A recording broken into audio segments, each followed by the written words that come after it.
tá isolado. É a casa da menina dele, Já né? entrei. Foi de...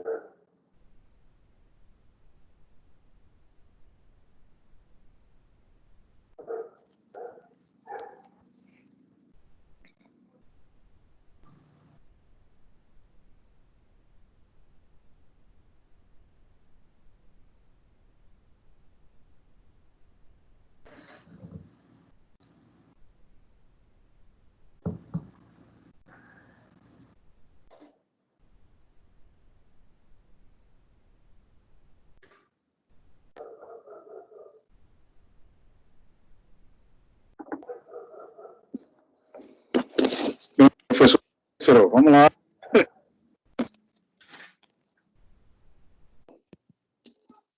Tá ouvindo aí, professor? Muito macarrão. E aí, pessoal, Tá ouvindo, boa noite. Cícero? Boa noite, tá ouvindo? Todo mundo me ouvindo bem, eu acho, né? Deixa eu fazer um pouco. Acho que tá todo mundo me ouvindo aí direitinho?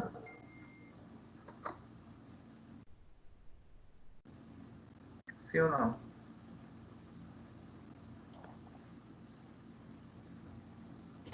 Espero que esteja aí todo mundo me ouvindo direito.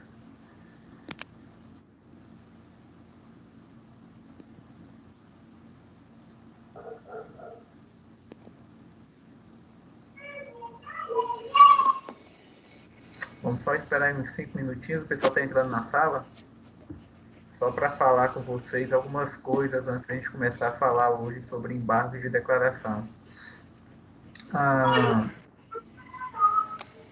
Primeiramente, desejar para vocês todos Feliz Páscoa, né? A gente não conseguiu nos falarmos aí semana passada. Semana passada eu gravei a aula, não fiz aula ao vivo. Então, espero que todos tenham tido aí uma ótima Páscoa em família, né? Um bom descanso aí a vocês. Espero que tudo tenha acontecido bem. Pessoal, a gente fala hoje sobre embargos de declaração. A nossa última aula tinha sido sobre agravo interno, né?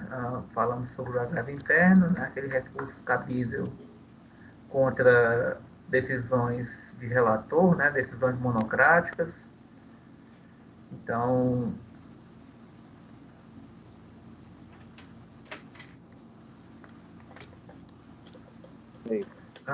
essa foi a nossa aula da semana anterior, da semana passada, tá? Que a gente disponibilizou para vocês. Eu também lembro, né? Mas acredito que todos já tenham tido acesso, né? À atividade que a gente designou para compor parte da nota de primeiro NPC, né? Uma atividade sobre recurso de apelação e agravo de instrumento. As regrinhas todas estão lá na própria atividade, tá lá no Google Classroom, tá? Eu estou tirando dúvida dos colegas aí via mural do Google Classroom, então tem gente que está me acionando, às vezes até mesmo no WhatsApp da coordenação, mas eu estou à disposição de vocês aí para tirar as dúvidas que forem necessárias em relação ao trabalho. Quando tá baixo assim, como é que tá? tem algum recurso para aumentar? Vocês têm aquele prazinho, né, para fazer a juntada no Quando Google tá baixo assim, tem Classroom. algum recurso para aumentar? Atentem ao prazo, porque não sou eu que controlo o prazo, eu só faço lá o planejamento, lá, e vocês têm que até o áudio tá 23h59 do dia 17 para fazer a juntada, né? Então ele recebe até o dia, Tem algum lugar de mandar mensagem? até o finalzinho do dia, né? Do dia 17. Tá? Professor, boa noite. Vocês também já tiveram acesso ao material referente ao agravo ao embargo de declaração, que é a aula de hoje. Né? Ele é o professor?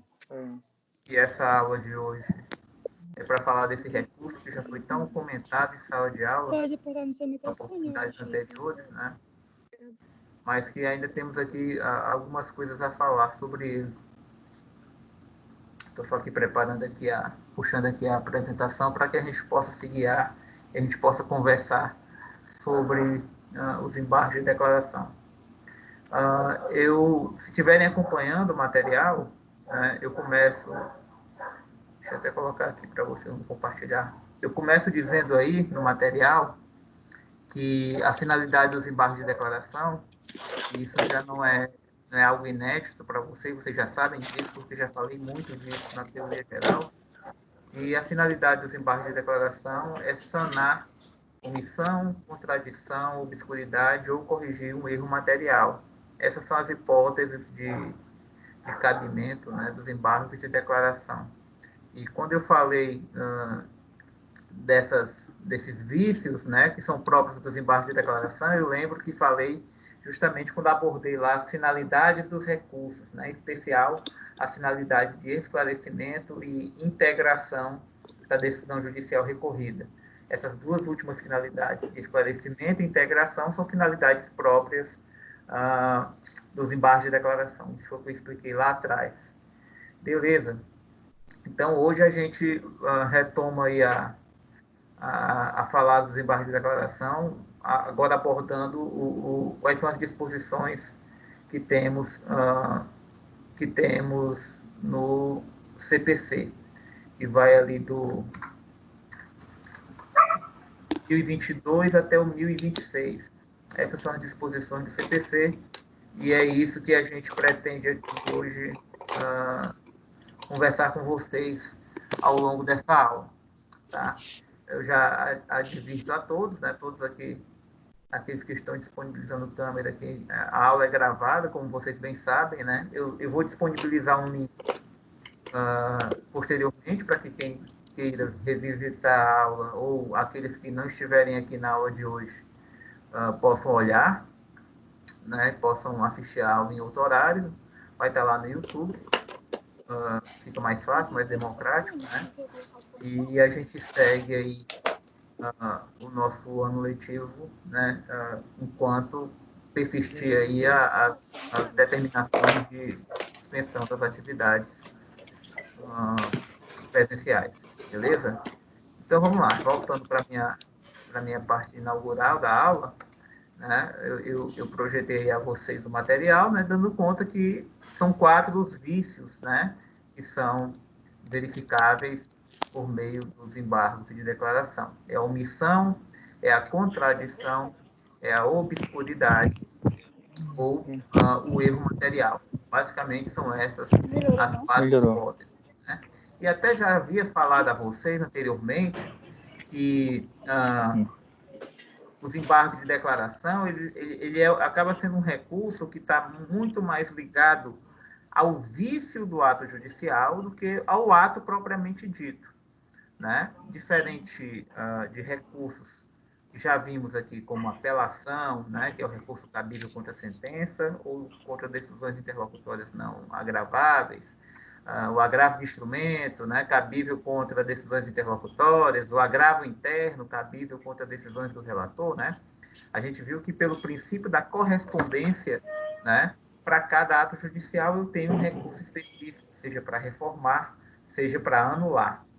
No que diz respeito aos embargos de declaração, e até já havia mencionado isso anteriormente, né, ainda nas aulas presenciais, que em relação aos embargos de declaração, não há bem essa correspondência com o ato judicial em si.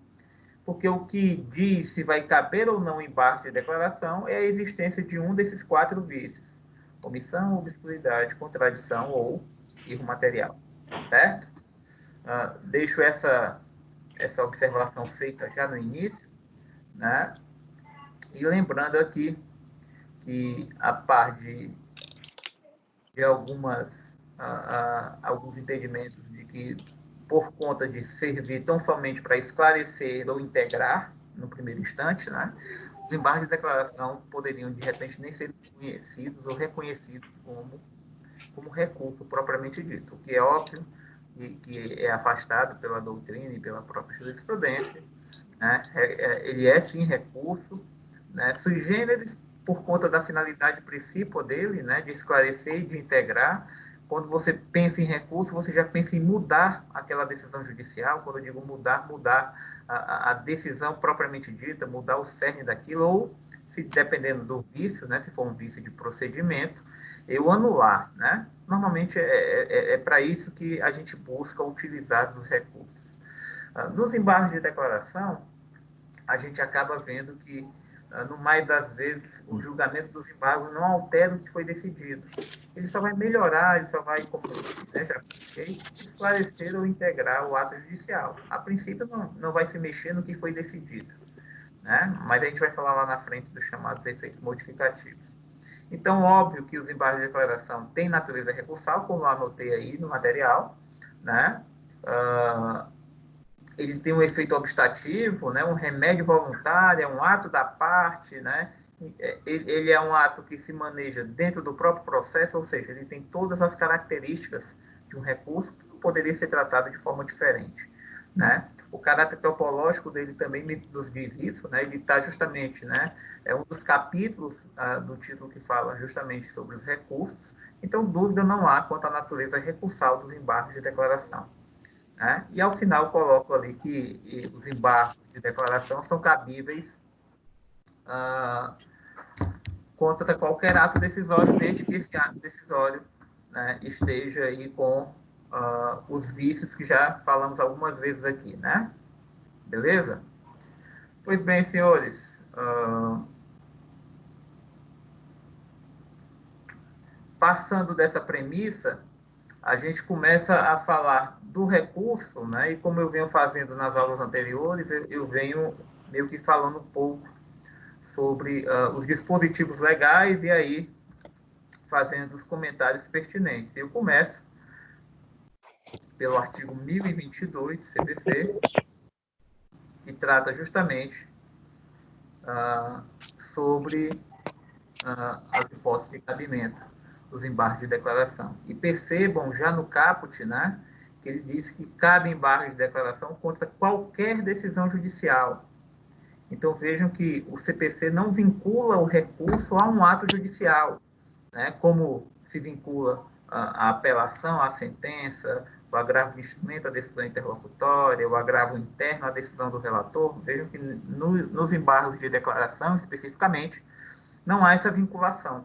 E por não haver essa vinculação, né,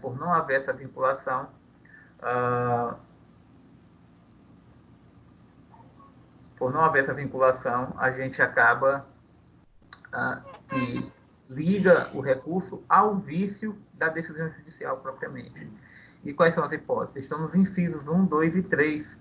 Né? No primeiro inciso, ele diz que servem, né, para esclarecer obscuridade ou eliminar contradição no ato judicial recorrido. Né? É importante que se diga isso. A ideia é esclarecer, né, o ato judicial que está sendo objeto de recurso. E quando a gente fala contradição, né, eliminar uma contradição. Contradição entre os elementos da decisão judicial. A decisão judicial, por si só, ela tem que ser contraditória para merecer a utilização dos embargos de declaração. Então, por exemplo, né, muita gente traz aí de exemplo, né, não configura contradição se você quiser argumentar no embargo de declaração que a sentença está contraditória com as provas produzidas nos autos. Não é essa contradição que se fala, que o CPC traz como hipótese de cabimento do embargo de declaração. A contradição tem que estar no próprio ato. Né? Então, se eu tenho, por exemplo, uma sentença que a parte de fundamentação e a parte dispositiva estão conflitantes entre si, até já dei esse exemplo, né, em aula presencial, né? Se o juiz, na formação da sua convicção, fundamenta no sentido de que o autor, por exemplo, se desincumbiu de provar tudo o que alegou e o réu ao contrário, e que ele está convencido de que o autor, de fato, tem razão na sua pretensão, né? O que se espera diante de uma fundamentação dessa é que, ao final, ele dê razão ao autor e julgue procedente os pedidos feitos pelo autor. Ora, se ele diz que o autor tem razão na sua fundamentação, mas na hora de decidir ele diz que o autor não tem direito aos pedidos, né, julga improcedente os pedidos, sem ter nenhum elemento estranho a essa fundamentação, por óbvio que eu posso dizer que há uma contradição entre a fundamentação e a parte dispositiva da sentença. É essa contradição, né, que merece a utilização dos embargos de declaração. Então, né, se você entender que há uma contradição da sentença quanto às provas, ou com as provas produzidas no processo, senhores, os senhores têm que manejar o recurso de apelação, porque você quer, de fato, reformar essa sentença, né? Se a sentença está contrariando a prova dos autos, você precisa de uma reavaliação das provas, e se você não consegue... Tadinho. Beleza? Pois bem, senhores, o inciso 2, por sua vez, ele trata justamente da hipótese dos embargos de declaração que falam em suprir omissão de ponto ou questão sobre o qual devia se pronunciar o juiz de ofício ou a requerimento.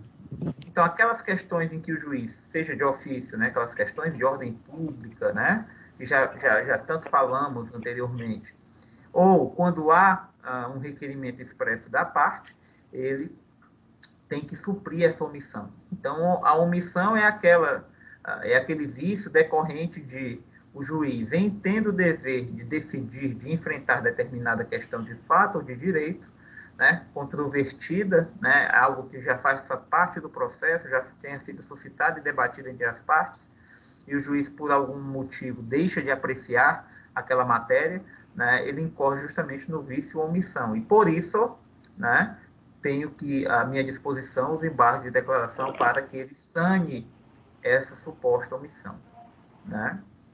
E se não for feita requerimento, se for uma questão de ordem pública, em tese também de ofício, né? Ele poderá ser demandado a sanar esse vício. No inciso 3, pessoal, tem a última das hipóteses, né, que é de corrigir erro material. É um erro material, erro de digitação, algo que torne incompreensível a decisão judicial, né?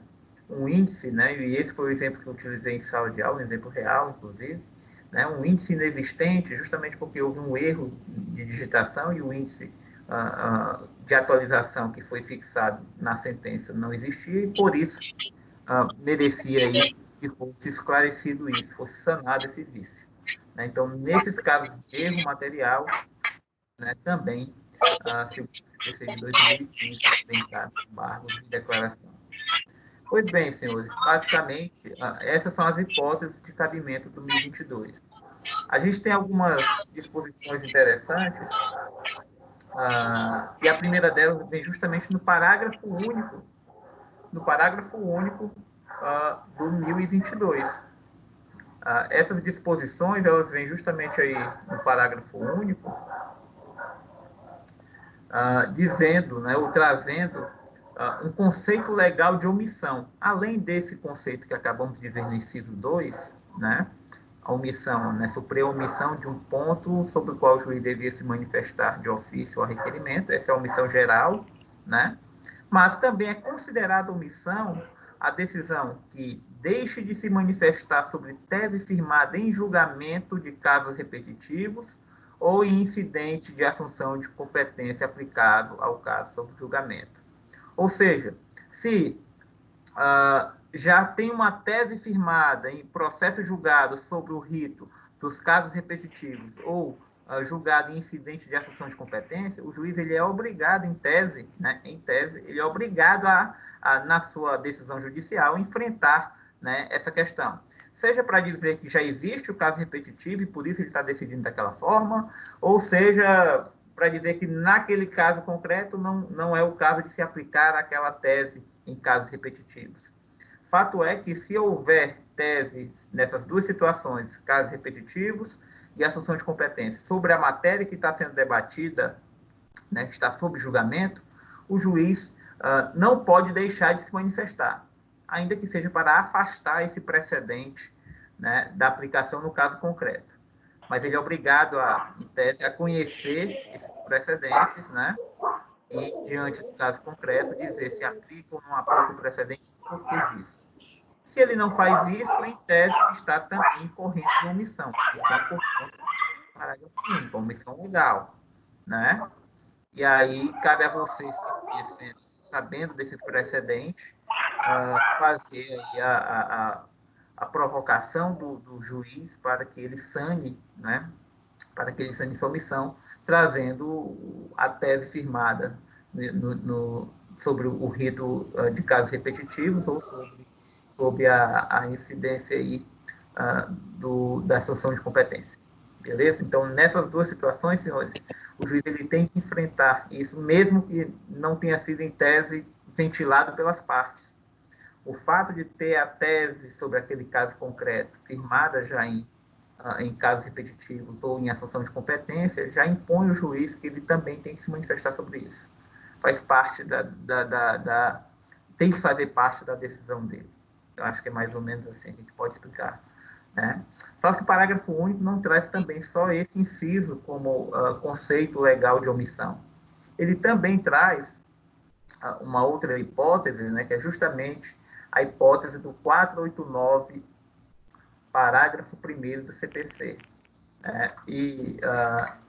Para que vocês relembrem, né, o 489 ele fala justamente dos elementos e dos efeitos da sentença.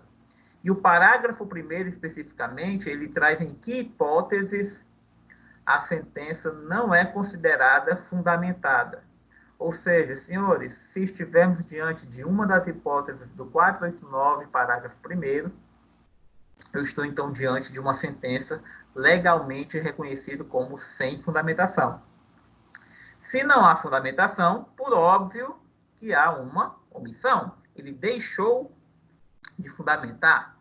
Né? Então, o inciso 2 do parágrafo único do 1022 diz que, nas hipóteses lá do 489, parágrafo 1º, ou seja, nas hipóteses em que a decisão é considerada não fundamentada, também incorre em omissão o julgador quando se está diante de uma dessas situações. Então, nesse caso, senhores, embarque de declaração para que ele sane. Né? Por exemplo, se a decisão judicial se limitar a indicar ou a parafrasear, né, a transcrever tão somente o artigo, o dispositivo de lei, sem fazer a ligação entre aquele dispositivo e o caso concreto, sem explicar, sem fundamentar por que aquela lei se aplica ao caso concreto. Então, se o juiz simplesmente dizer que vai resolver por conta do artigo tal e não dizer por que o artigo tal da lei tal se aplica naquela situação daquela forma que ele está entendendo, se ele não fizer isso, ele incorre em omissão. Ou seja, são vícios, são déficits na fundamentação do ato judicial. Né? Então, se estiver diante das situações do parágrafo 1º, são 6 incisos, lá do 489, parágrafo 1º. Faço aí os senhores, aí, conclamo os senhores a fazerem a leitura dessas hipóteses. Toda vida que eu estiver diante da sentença nessas condições aí, caberá embarque de declaração. Beleza? Então, o 1022, já acho que as informações mais importantes seriam essas aí, que eu teria a falar a vocês. Vamos lá. No 1023, vocês devem estar vendo aí como é que se procede com os embargos de declaração, como é que eu utilizo os embargos de declaração. Todos vocês já sabem que os embargos de declaração é o único dos recursos, né, depois do CPC de 2015, é o único que permaneceu com prazo diferente, dos demais recursos. Na verdade, no Código Velho, nós tínhamos recursos com prazo de 5, de 10 e de 15 dias. Né?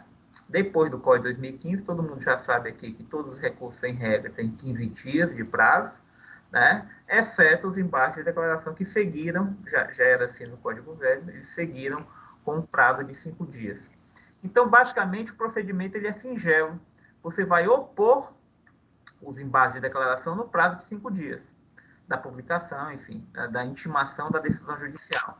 Né? É uma petição dirigida ao juiz. Nessa petição, você vai indicar aonde está o erro, a obscuridade, a contradição ou a omissão.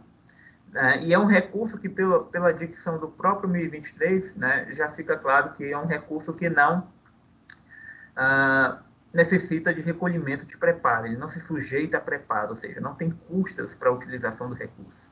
Ele é um recurso cujo manejo ele é gratuito, diferentemente dos demais recursos que já falamos aqui até agora, né, da apelação, do agravo de instrumento. O agravo interno também não tem recurso, mas apelação e agravo de instrumento não tem essa benesse de não haver preparo. Né? Então, é um recurso gratuito. a sua utilização. E lembrando, você pode utilizar ele em qualquer instância que você esteja, seja no juiz de piso, lá no primeiro grau, seja no tribunal superior. Eu estou aqui a me referir, por exemplo, do STJ, né? Dentro dos tribunais superiores, para nós, o que interessaria seria o STJ, e pode ser utilizado, inclusive, no STF. Ou seja, toda vida que eu tiver omissão, obscuridade, contradição ou erro material, independente do ato judicial, eu vou poder me manejar os embargos de declaração, tá? Então, o procedimento é a oposição desses embargos de declaração no prazo de 5 dias, né? E o parágrafo 1º, ele dispõe que aplica-se aos embargos de declaração disposto no artigo 229. Não sei se lembram do que é que tem no 229, mas o 229 ele trata justamente da hipótese em que houver litisconsórcio com diferentes procuradores de escritórios de advocacia diversos, né? Para que, nesses casos, senhores, eles tenham prazo em dobro para se manifestar. Então, o parágrafo 1º, ele ratifica o benefício desse prazo em dobro, né? No que diz respeito aos embargos de declaração. Certo? Beleza? Um parágrafo 2º, que trata de uma hipótese, porque, como eu havia falado antes, né, o processamento dos embargos ele é bem singelo. Você tem 5 dias para opor e, normalmente, o juiz vai decidir os teus embargos. Ele não se sujeita àquela instrução que a gente já falou dos recursos anteriores, né, de intimar a parte contrária para exercer contraditório e ampla defesa. Aqui, em regra, não há. Né? Por quê? Porque é um recurso que não visa reformar, que não visa anular a decisão judicial, ele só visa esclarecer ou integrar. Como ele não visa mudar o que se decidiu, a priori, né? Então, o processamento ele é singelo assim mesmo. Opõe os embargos para 5 dias e o juiz vai lá e decide. Só que é o seguinte, né? Nós também já vimos, senhores, que os embargos de declaração, muito embora não tenham condão de modificar uma decisão judicial, eles, diante do caso concreto, podem modificar, né? Eu expliquei bem isso quando falei dos efeitos dos recursos, né? E falei daqueles 4 efeitos que estão vinculados diretamente aos embargos de declaração, né? O interruptivo, o integrativo, o modificativo ou o infringente e o pré-questionador. Quando eu falei desses 4 efeitos, né, expliquei bem justamente o efeito modificativo ou efeito infringente. Né? É o efeito segundo o qual, por conta do julgamento dos embargos de declaração e por uma necessidade lógica, né, de manter uma coerência no ato judicial, o juiz é obrigado a mudar a sua decisão ao sanar, por exemplo, uma omissão. Né? Dei o exemplo até de uma omissão de prescrição, né? Ele tinha condenado o réu a pagar uma indenização, mas não tinha se manifestado contra a tese de prescrição. Quando foi sanar essa omissão, constatou que a pretensão do autor estava prescrita, se viu obrigado a mudar a decisão, a sentença dele, e julgar improcedente a pretensão do autor pela prescrição. No primeiro instante, ele já havia dado razão ao autor, mas, ao sanar o vício de omissão, foi obrigado, para não correr o risco de ficar uma sentença contraditória. Foi essa a explicação que dei de forma resumida a vocês em sala ainda. Né? Então, quando o juiz, diante do caso concreto, vislumbra, né, uma eventual possibilidade de efeito modificativo, e aí o magistrado vai utilizar aí da sua expertise para diante do recurso, verificar que se ele acolher aquele recurso, ele fatalmente teria que modificar a decisão dele, aí nessa hipótese, né, ele vai conceder contraditória à parte contrária. A parte contrária vai ter 5 dias para se manifestar sobre aqueles embargos de declaração. Né? Então, só nessa hipótese em que o juiz vislumbrar um efeito modificativo no caso de acolhimento dos embargos. Né? E como eu já disse em sala, os embargos de declaração não foram talhados para mudar a decisão. Muito embora, na praxe, né, todo mundo queira utilizar os embargos para modificar. Mas não é a regra. A regra é que os embargos de declaração se prestam tão somente a esclarecer ou a integrar. Excepcionalmente, ao sanar, se utilizar dessas finalidades de esclarecer ou de integrar, né, pode ser que o juiz tenha por obrigação de mudar a sua decisão, por uma questão de coerência, para manter o ato judicial embargado coerente com ele mesmo. Então, para que ele não gere um vício de contradição, por exemplo, ele acabe e muda a decisão dele por meio da consecução do efeito modificativo. Tá? Então, só nesse caso haveria aí o contraditório em 5 dias. Em verdade, essa já era uma praxe que já se tinha antes mesmo do Código de 2015, que a jurisprudência já vinha fazendo há muito tempo, mas não tinha previsão similar no Código de 73. Né? No Código de 2015, isso aí ficou bem claro. Beleza? Bom, senhores, então, falamos aqui das hipóteses de cabimento do 1022, falamos aqui do 1023, né, do procedimento, opõe-se os embargos em 5 dias, prazo em dobro para os consórcios com procuradores diferentes, lá do 229 do CPC, né, e se houver possibilidade de efeito modificativo, no prazo de 5 dias, a gente pode oportunizar a parte contrária que se manifeste, né, concedendo aí o contraditório para ela. Beleza. Bom, quanto tempo o juiz tem, né, para decidir os embargos de declaração? Você tem 5 dias para opor os embargos de declaração, e o juiz, segundo o artigo 1024, também tem 5 dias para decidir. Né? Lembrando aos senhores aqui a preclusão pro iudicado, como é que funciona. Né? Então, ele teria 5 dias para julgar os embargos. Né? E aí, os parágrafos que sucedem no artigo 1024, eles trazem previsões de processamento, né? Dependendo de onde os seus embargos estiverem. O parágrafo 1º, por exemplo, ele trata justamente da situação em que os embargos foram opostos no tribunal. Né? E lembrando que no tribunal nós temos ali órgãos colegiados, não é isso? Então, quando você estiver manejando embargos de declaração contra um acórdão, né, o relator do acórdão vai ser o relator dos seus embargos de declaração. E ele vai apresentar os embargos em mesa, né, na sessão subsequente. Então, logo óbvio, né, ele recebe esses embargos. Na sessão subsequente, ele leva, né, a gente costuma dizer que ele leva os autos em mesa. Né, não vai para a pauta, naquela pauta com publicação com antecedência, né, ele já leva em mesa para julgar. Se não houver julgamento na próxima sessão, na sessão subsequente, né, ele vai ser incluído na pauta automaticamente. Essa é a disposição do parágrafo 1º.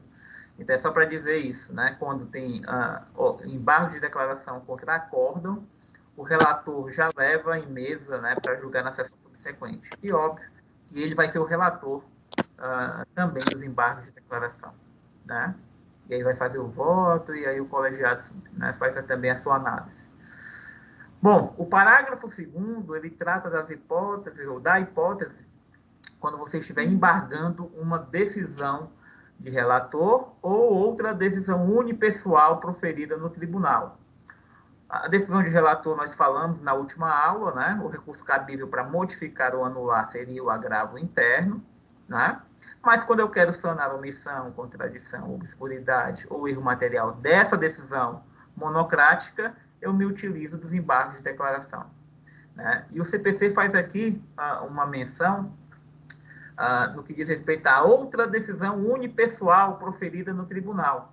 Porque podemos ter decisões judiciais proferidas não necessariamente pelo relator, mas por outros membros do tribunal, o vice-presidente, por exemplo, fazendo aí a admissibilidade de um recurso especial ou extraordinário.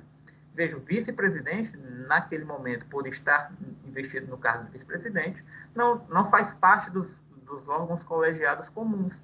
Ainda assim, a sua decisão está sujeita a embargos de declaração. Tá? Então, seja do relator, seja de qualquer outro membro do tribunal em processos quaisquer, né? Como esse exemplo que dei a vocês aqui do vice-presidente, na admissibilidade de recurso especial extraordinário, Nessas situações, senhores, vai caber embargo de declaração. E, nesse caso, como eu estou... Desculpa, eu estou embargando uma decisão unipessoal, quem vai julgar os embargos de declaração é o próprio relator, ou o próprio desembargador, ou o próprio ministro, se ele estiver no Tribunal Superior. Nesses casos, quem prolatou a decisão monocrática é quem vai julgar os embargos de declaração.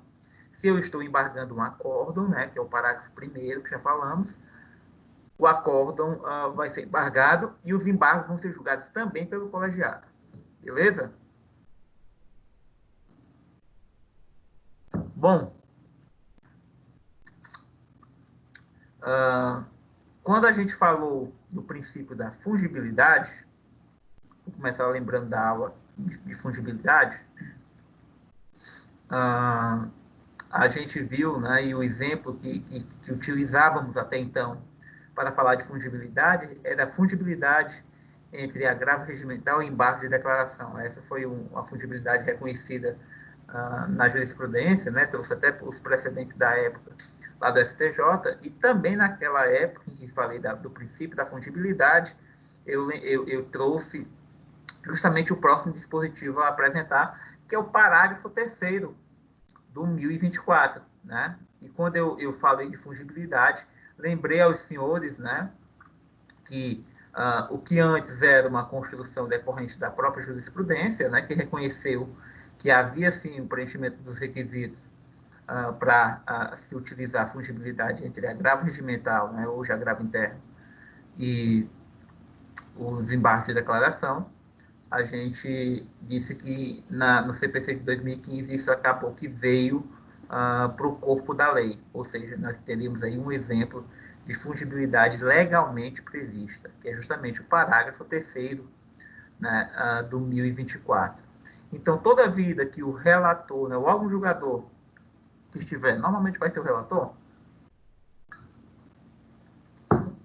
porque já que é o relator que recebe o agravo interno, né, então, toda vida que ele receber embargo de declaração, né, e ele entender que a finalidade dos embargos não seria de esclarecer ou de integrar, mas de mudar a decisão monocrática dele, ele, relator, poderá receber como agravo interno. Então, ele vai poder aplicar o princípio da fungibilidade recursal, né, essa é legalmente prevista, né? Então, verdadeiramente, se ele entender que os embargos de declaração não estão ali para sanar uma omissão, contradição, obscuridade, mas sim querem modificar a decisão dele, ele pode receber como agravo interno, esse sim, um recurso cabível para isso, né, como uma providência. Ele vai intimar a parte que embargou, né, para que em 5 dias complemente as razões do recurso, para fazer uma adequação dos teus embargos de declaração ao que dispõe o artigo 1021, que tratam justamente dos requisitos do agravo interno. Então, ele vai deixar que você tenha uma oportunidade de compatibilizar o teu recurso, né? Eu até já disse em sala, são recursos com estruturas diferentes, né? Pedidos diferentes, causa de pedido diferente.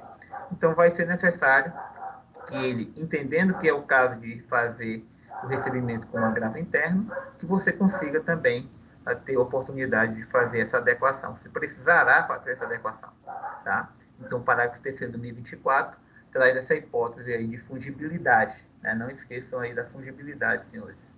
Beleza? Bom, vejo então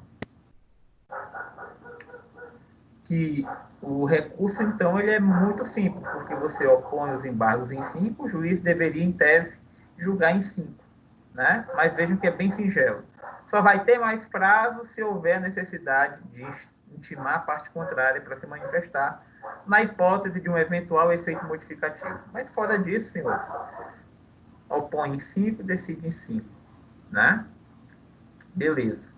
Só que aqui também, senhores, houve uma previsão, né, que foi trazida ainda no 1024, nos parágrafos 4º e 5º desse artigo, uma previsão bem interessante que pode me levar aí algo que, em regra, não se admite no CPC ou no processo civil brasileiro, e até já disse isso, né, com a preclusão consumativa, uma vez praticado o ato, você não vai mais você não vai mais poder complementá-la, ainda que você estivesse no prazo para isso, né? Então, se você apelou no 10º dia, uma vez praticado o ato se encontra consumado, você não tem mais aqueles 5 dias, né? Às vezes você pode imaginar que teria 5 dias para complementar a sua apelação, de trazer mais uma tese que você esqueceu de fazer na tua apelação, e isso não é verdade.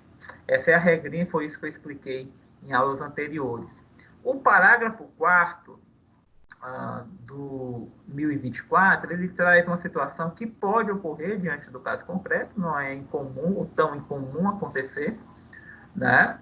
E que, na verdade, possibilita que você consiga complementar as razões de um determinado recurso, né? Mas como que isso pode acontecer? Então, a gente precisa lembrar que, ou relembrar, né, que os recursos, em regra, né, o direito de recorrer, o direito de interpor recurso é um direito que as partes exercem, em regra, de maneira independente. Isso eu já disse anteriormente, né? Ou fazem de maneira independente, que é a regra, mas temos uma situação lá do chamado recurso adesivo, né? Que será objeto de aulas futuras, mas no recurso adesivo o recurso acaba ficando dependente. Pois bem, toda vida, então, que, por exemplo, eu tiver uma sentença de mérito, e imaginem a situação, eu tenho uma sentença de mérito e nessa sentença houve um julgamento parcial do mérito, tá? Uma procedência parcial do mérito da demanda. Bom, se há uma procedência parcial, há justamente o que a gente chama de sucumbência recíproca, não é isso? Nós temos a chamada sucumbência recíproca. Legal. O que é que pode acontecer na sucumbência recíproca, né? Já fiz essa pergunta em sala de aula, né? E hoje aqui, novamente, lembro. O que pode acontecer? Pode acontecer, senhores, de que autor e réu possam interpor recursos, já que, na hipótese de sucumbência recíproca, ambos foram vencedores e vencidos ao mesmo tempo, não é isso? Parcial procedência, né? Então, eu ganhei parte, perdi parte. Então, nessa situação da sucumbência recíproca, ambas as partes têm legitimidade para recorrer, certo?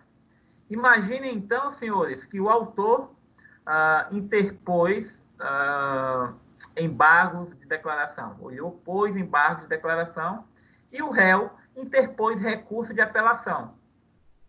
O autor, na visão dele, entendeu que havia, por exemplo, uma omissão, e queria que, antes de manejar o recurso cabível, que seria a apelação, ele quer que primeiro o juiz sane a omissão.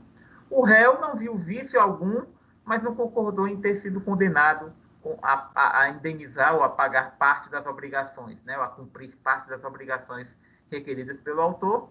Ele apelou para tentar se livrar dessas obrigações.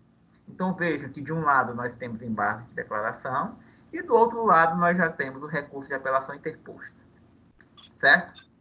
Bom, a ordem de julgamento é óbvia, né? Primeiro vai se julgar os embargos de declaração, porque é o próprio juiz que vai fazer isso. Depois do julgamento dos embargos de declaração, por força do efeito interruptivo, né? Nós teremos aí a abertura de prazo para apelação do autor, que embargou, né? Mas o réu já tinha exercido seu direito de recurso, né? Então, se vai julgar os embargos de declaração primeiro, o que é que pode acontecer? Ele sanar a omissão e a decisão ficar do jeito que ele estava, a sentença não se modificar na sua parte decisória, que é a regra, né? Eu sanei a omissão, mas a decisão ficou sem modificação.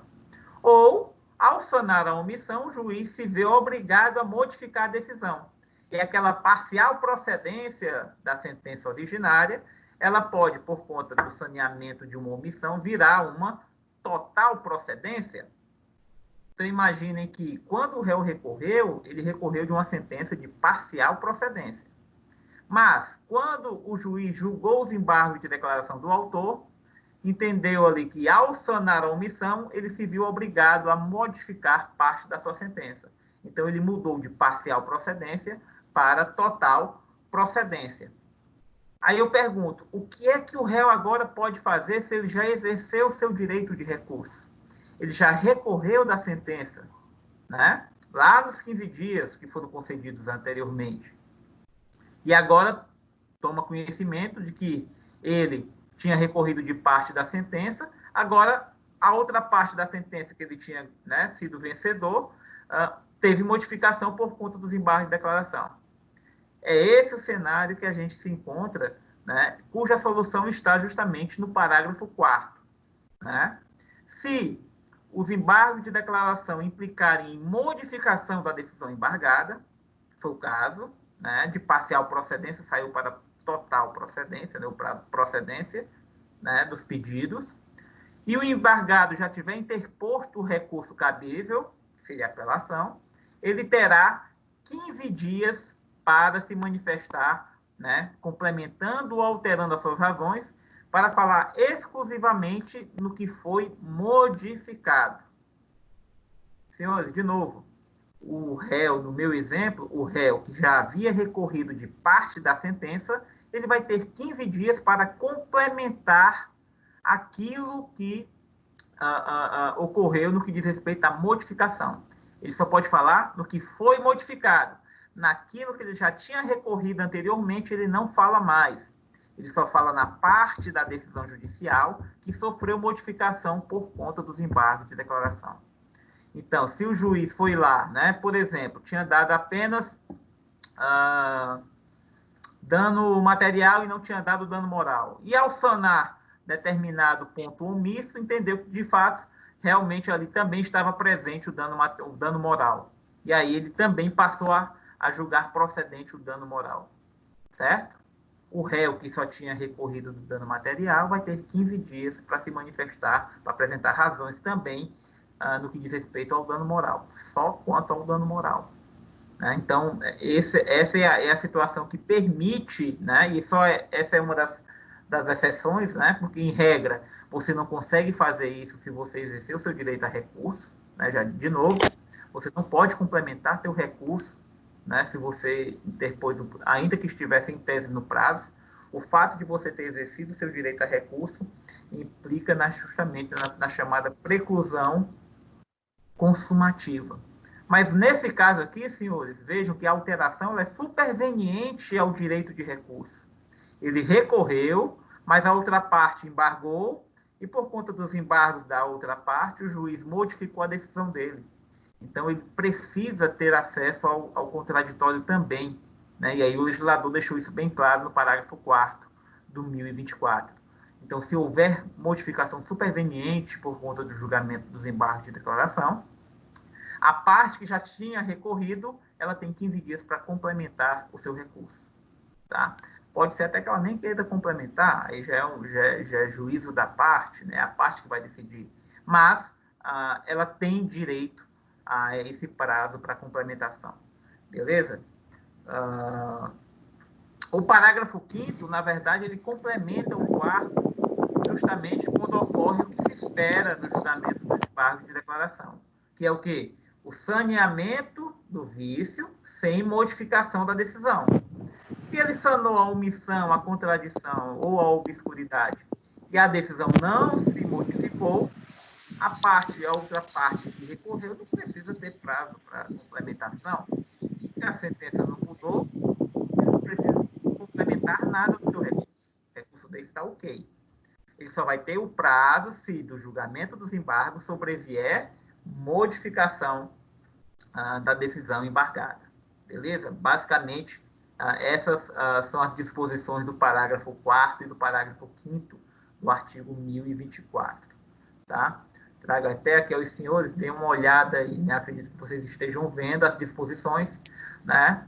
O parágrafo 4º colocando aí, caso o acolhimento dos embargos de declaração implique modificação da decisão embargada, o embargado que já tiver interposto outro recurso contra a decisão originária tem o direito de complementar ou alterar suas razões nos exatos limites da modificação no prazo de 15 dias, contado da intimação da decisão dos embargos de declaração, certo?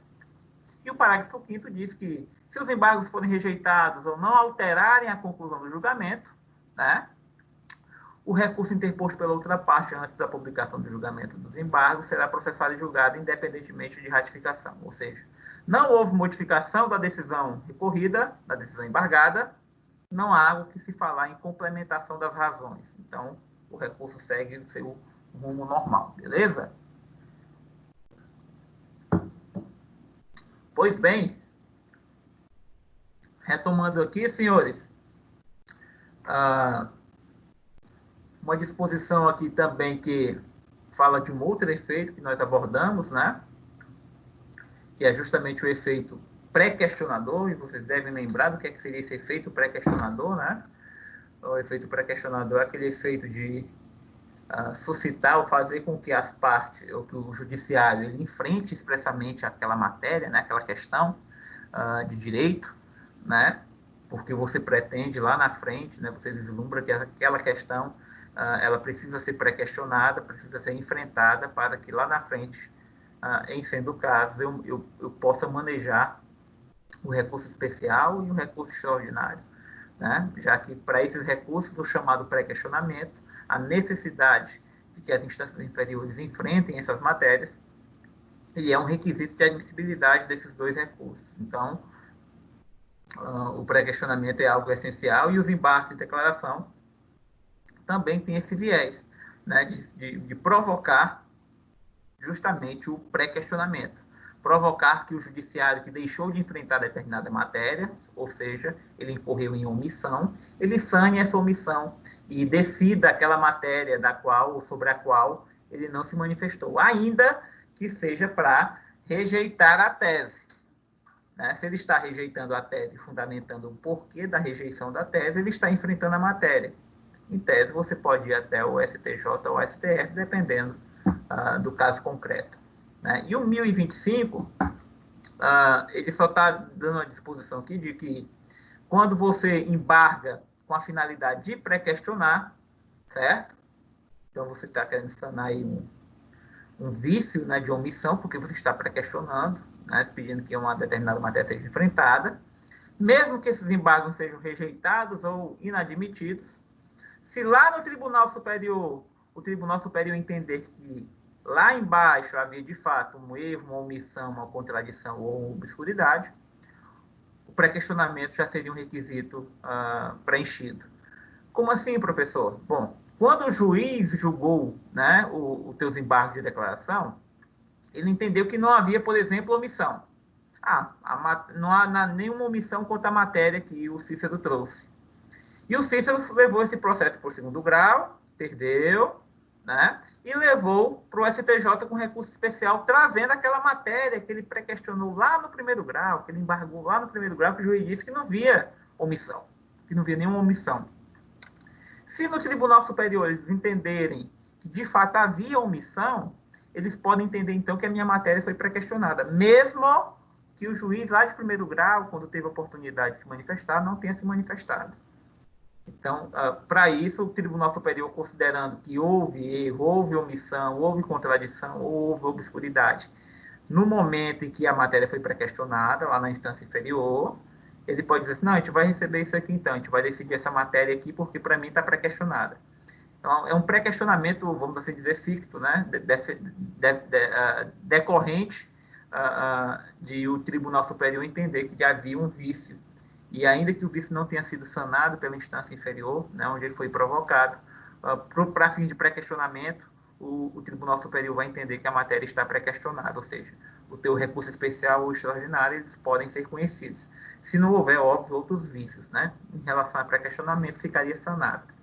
Essa é a disposição do artigo 1025, senhores. E o 1026, ele trata tanto dos efeitos dos embargos de declaração, como também trata de questões referentes à utilização errônea, por assim dizer, né? Quando você usa e você abusa do seu direito de recorrer utilizando os embargos de declaração, né? E o 1026, ele basicamente diz duas informações bastante importantes. Primeiro, a primeira das informações é que os embargos de declaração não têm efeito suspensivo, certo?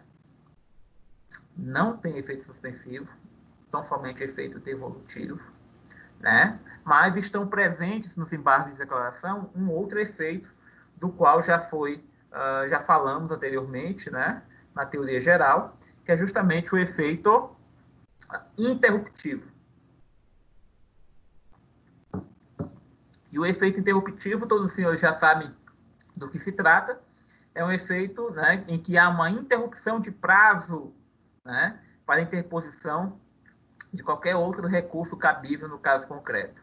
Né? E a interrupção do prazo, ela pressupõe o quê? A recontagem do zero, né, a partir do momento que os embargos de declaração são julgados. Então, se você embargou no 5º dia, foi esse o exemplo que dei aos senhores lá no início do ano, se vocês embargam no 5º dia uma sentença, né, quando for julgado os embargos de declaração, você não vai ter 10 dias para apelar, né, que foi o que em tese sobraria para apelação. Você terá novamente os 15 dias para apelar. Isso é decorrência do efeito interruptivo que está no caput do 1026.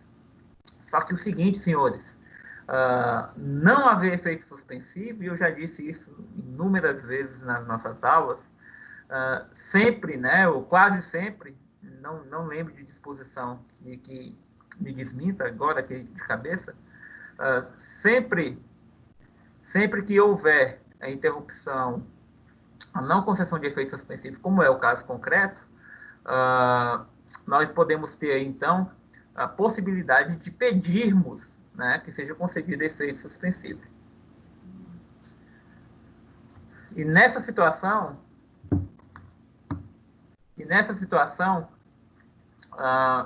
quando não há efeito suspensivo, e essa é a regrinha aí do 1026, poderá haver aí a eficácia suspensa, né, da decisão monocrática ou colegiada. O que é que precisa acontecer? Se ficar demonstrada a probabilidade do provimento do recurso, ou sendo relevante a fundamentação, houver um risco de dano grave ou difícil reparação, aí você pedindo, fazendo esse pleito e demonstrando esses requisitos do parágrafo 1º do 1026, poderá ser concedido o efeito suspensivo. Então, senhores, embargo de declaração não tem efeito suspensivo, tem efeito evolutivo, né? E o efeito interruptivo também, que se opera de maneira natural, né? Se houver a complementação da decisão judicial embargada, sanando-se uma omissão, opera seu efeito integrativo, né, de complementar o ato judicial. E o parágrafo 2º, ele traz uma disposição que é voltada justamente a quem não maneja de maneira correta, não sei se correta seria a palavra, mas para quem não maneja o recurso de embargo de declaração, pautando-se nos primados de lealdade processual, de boa-fé processual. Né? Quando você, de fato, só está utilizando-se do recurso para protelar, né, no verdadeiro abuso do direito de recorrer, ou quando você está embargando para interromper o prazo e ganhar mais tempo com isso, porque, efetivamente, o julgamento real dos embargos pode demorar mais do que esses 5 dias, mais 5 dias, né? 5 para opor e 5 para decidir. Normalmente, para decidir, não é julgado em 5, então você ganha mais tempo para poder preparar um recurso de apelação, por exemplo. Então, tem gente que faz isso e obviamente, que essa prática não é uma prática que se recomenda, ao contrário, é uma prática que se afasta, é uma prática que a gente procura e defende que não deva ser adotada pelos profissionais, né, que atuam em matéria processual. Né? Então, aqui eu estou a falar do que a doutrina chama de embargos protelatórios. E não só a doutrina, mas o próprio legislador, no parágrafo 2º. Né? Diante do caso concreto, o juiz, né, em um magistrado, verificando que os embargos de declaração, eles têm esse viés não somente de ganhar tempo, de protelar, de dar prazo para o outro recurso, né? E quando é que ele vai verificar isso diante do caso concreto? Senhores, diante do caso concreto, ele vai verificar que isso acontece quando, por exemplo, você suscita uma omissão e essa omissão não se verifica, seja porque ela de fato já está decidida lá na sentença, ou na decisão interlocutória, ou na decisão monocrática, ou no acordo, ou seja, porque ele está dizendo que houve uma omissão sobre matéria que não foi nem discutida no processo e nem é questão de ordem pública, né? Ou seja, nem deveria reconhecer de ofício. Então, quando você inventa, né, acho que seria a palavra adequada, uma omissão, uma contradição, uma obscuridade, né, aquela obscuridade que só está na cabeça do profissional, do advogado que está lendo a petição ou está lendo a decisão, e quem lê a decisão não vê obscuridade nenhuma, só ele que vê, né, já disse isso. A obscuridade tem que ser algo que fique claro ao homem médio, né? Quem leia fique na dúvida do que efetivamente foi comandado na decisão judicial.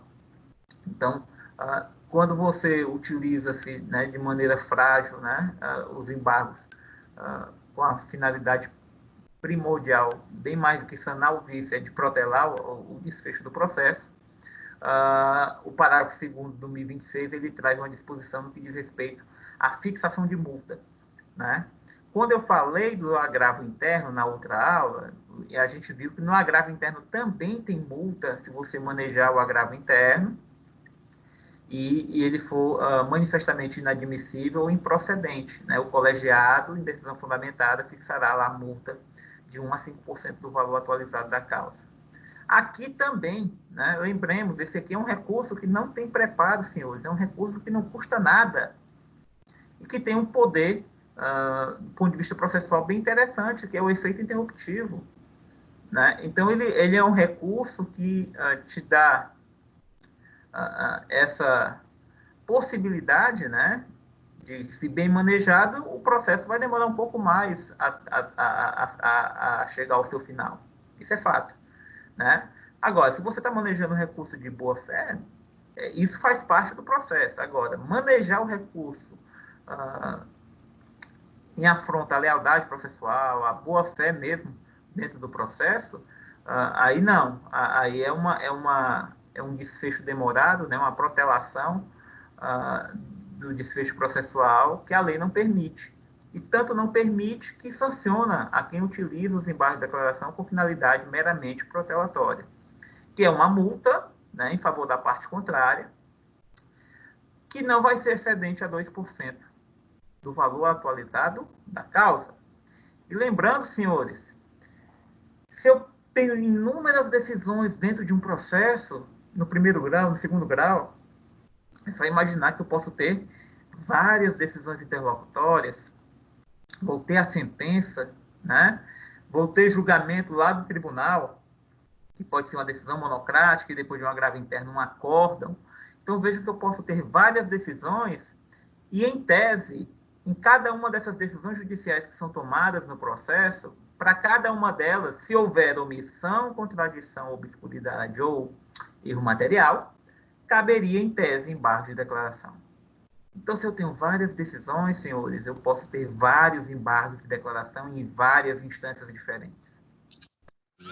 Certo? Bom, professor, então, considerando que ele tem um efeito interruptivo, se eu fosse embargar qualquer decisão judicial, esse processo ia demorar bem. Ia demorar bem. Agora, se você está manejando todos os embargos de declaração de maneira correta, de maneira efetiva, né, a demora é uma consequência, né, vamos assim dizer, do manejo correto, adequado do recurso. Se você maneja o recurso de forma temerária, né, de forma perniciosa, né, querendo efetivamente protelar o desfecho do processo, aí o legislador não permite que isso aconteça, né? E aí ele vai fazer o quê? Ele vai te sancionar. E o parágrafo 2º, ele traz justamente a possibilidade de multa até 2% do valor da causa, certo? Só que não termina aí, né? O parágrafo 3º, ele trata da hipótese de reiteração de embargos protelatórios. Então, senhores, vejam, como eu falei aqui, a gente pode ter várias decisões judiciais, e normalmente temos várias decisões judiciais no processo, e óbvio, então, que eu posso ter vários embargos de declaração. Então, você pode se deparar com uma situação em que você precise manejar 2, 3 embargos de declaração, 5 embargos de declaração ao longo do processo, sem problema nenhum, normal, certo? Você pode fazer aí o manejo necessário desses recursos Se você embargar, de repente, 3 decisões interlocutórias, uma sentença, a decisão monocrática lá no tribunal já foram 5 embargos de declaração dentro do mesmo processo, certo? Então, você pode ter, sim, essa possibilidade, né? E se você já fez uma primeira vez, isso já foi decidido judicialmente, que teus embargos foram recebidos como protelatórios, você já recebeu uma multazinha de até 2%. Se você, em um segundo instante, reiterar embargos protelatórios, essa multa ela vai ser majorada, senhores. Então, imagina que no embargo 1, o juiz condenou a 1% do valor da causa. No segundo embargo protelatório, ele disse, olha, eu vou majorar essa multa de 1% para 7%. Ele pode ir até 10% do valor da causa. Só que na reiteração, senhores, tem uma outra sanção que já vimos acontecer de forma similar lá no agravo interno.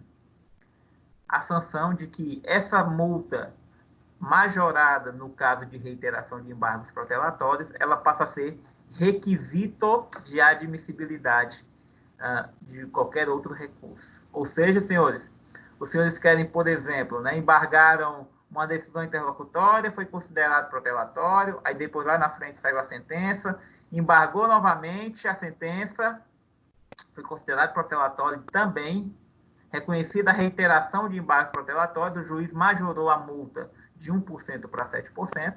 Se você quiser apelar da sentença, depois do julgamento desses embargos protelatórios e reiterados, você precisará depositar os 7% do valor da causa, sem prejuízo do recolhimento do preparo da apelação. Ou seja, se você tiver embargos protelatórios de forma reiterada, vai haver justamente essa condenação e o valor dessa multa passa a ser requisito de admissibilidade, no meu exemplo, da sua apelação. Então, se você apelar e não depositar a multa, a tua apelação não será conhecida, certo? Tem uma disposição similar lá no agravo interno, né, que a multa também que é dada lá no agravo interno também é requisito de admissibilidade dos outros recursos. Só que aqui, os embargos de declaração, senhores, pode acontecer em qualquer instância, né? E o parágrafo 4º, senhores, ele trata, né, uma hipótese que não existia na sistemática anterior, né? A sistemática anterior só previa essa questão de embargos protelatórios e a reiteração, né? Só que agora, com o Código de 2015, também foi trazida aí a possibilidade de rejeição sumária dos embargos de declaração, se os 2 anteriores houverem sido considerados protelatórios.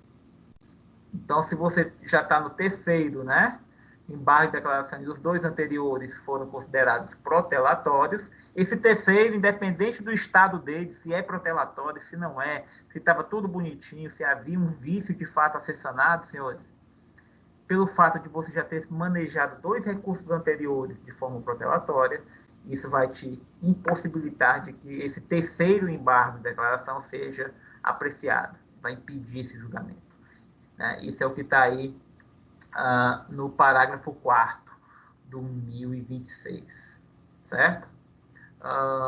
Eu trago aos senhores, ao final dos slides, né, basicamente as disposições que já falei anteriormente na parte da teoria geral, só para que fique aqui consolidado, né? Eu lembro a vocês o que é contradição, obscuridade, omissão, a finalidade dos embargos de declaração que já falei hoje aqui, especificamente no que diz respeito a esclarecimento e integração da decisão judicial, né? Da forma que falei lá na teoria geral dos recursos, né?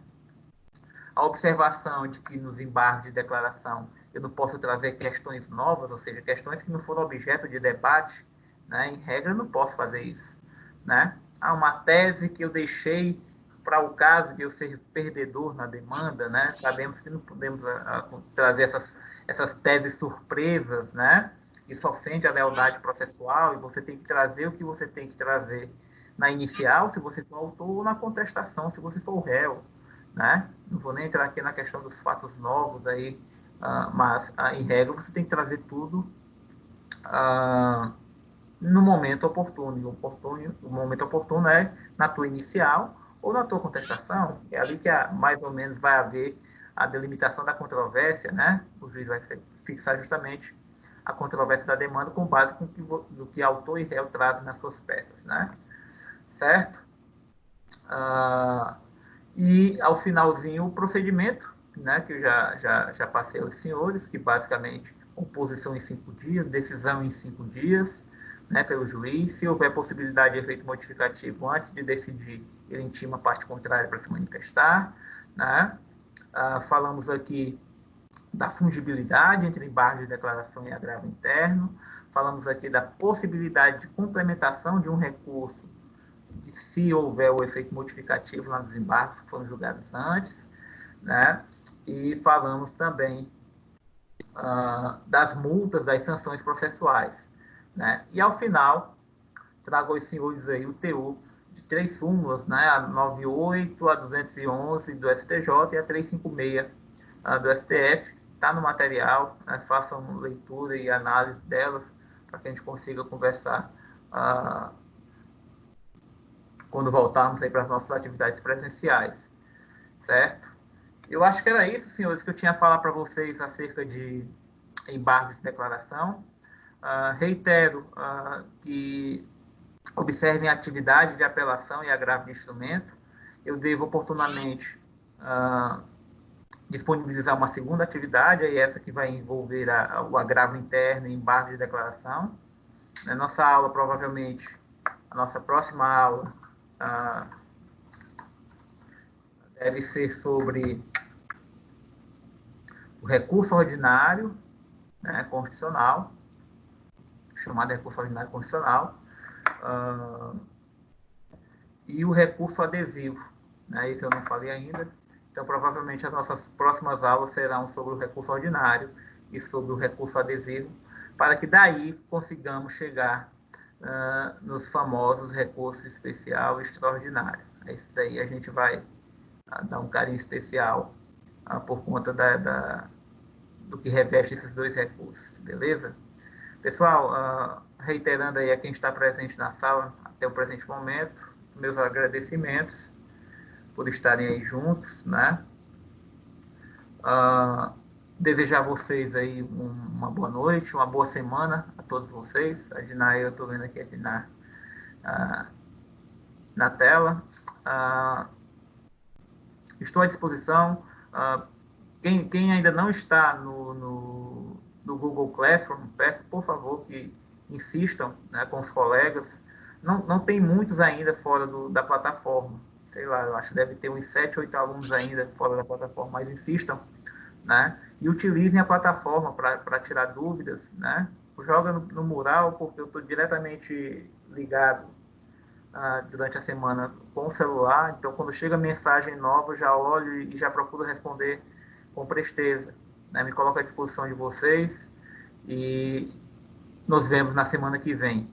Amanhã eu já devo disponibilizar para vocês o link, tá? Da aula, para quem quiser olhar. Eu vou fazer o upload da aula para o YouTube, fica mais fácil de todo mundo visualizar, e mando o link lá no mural do Google Classroom, beleza? Senhores, muito obrigado por tudo, boa noite, um grande abraço aí, fiquem com Deus. Tchau, tchau.